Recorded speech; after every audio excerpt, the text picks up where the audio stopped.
എറണാകുളം കാക്കനാട്ട് മുണ്ടക്കൈ ഉരുൾപൊട്ടൽ ദുരന്തബാധിതരെ സഹായിക്കുന്നതിന് വേണ്ടി സംഭരിച്ച സാധനങ്ങൾ കെട്ടിക്കിടക്കുന്നു.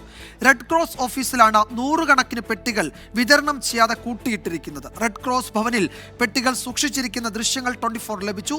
ബോക്സുകൾ മറ്റു സ്ഥലങ്ങളിൽ വിതരണം ചെയ്യുമെന്നാണ് അധികൃതരുടെ പ്രതികരണം.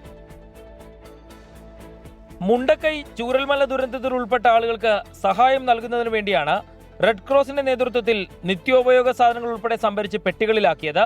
ദുരന്തബാധിതർക്ക് എത്തിക്കേണ്ട സാധനങ്ങളാണ് കൃത്യസമയത്ത് വിതരണം ചെയ്യാതെ കാക്കനാട് റെഡ് ക്രോസ് ഓഫീസിൽ സൂക്ഷിച്ചിരിക്കുന്നത്.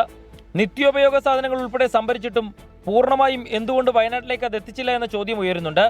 അതേസമയം 2 ലോറി സാധനങ്ങൾ കൊടുത്തുവിട്ടിരുന്നുവെന്നും വയനാടിന് വേണ്ടി സംഭരിച്ച സാധനങ്ങൾ മറ്റ് സ്ഥലങ്ങളിലേക്ക് വിതരണം ചെയ്യാനും തീരുമാനിച്ചിട്ടുണ്ട് എന്നും റെഡ് ക്രോസ് അധികൃതർ പറയുന്നു. മുണ്ടക്കൈ ചൂരൽമല ദുരന്തബാധിതർക്ക് വേണ്ടി സംഭരിച്ച സാധനങ്ങൾ എങ്ങനെ മറ്റു പ്രദേശങ്ങളിൽ വിതരണം ചെയ്യാൻ സാധിക്കുമെന്ന ചോദ്യവും ഉയരുന്നുണ്ട്. അതേസമയം മാസങ്ങളായി ഓഫീസിൽ സൂക്ഷിച്ചിരിക്കുന്ന സാധനങ്ങൾ ഇനി ആർക്കെങ്കിലും ഉപയോഗപ്രദമാകുമോ എന്ന കാര്യവും സംശയമാണ്. എസ് ശ്യാംകുമാർ, 24, കൊച്ചി.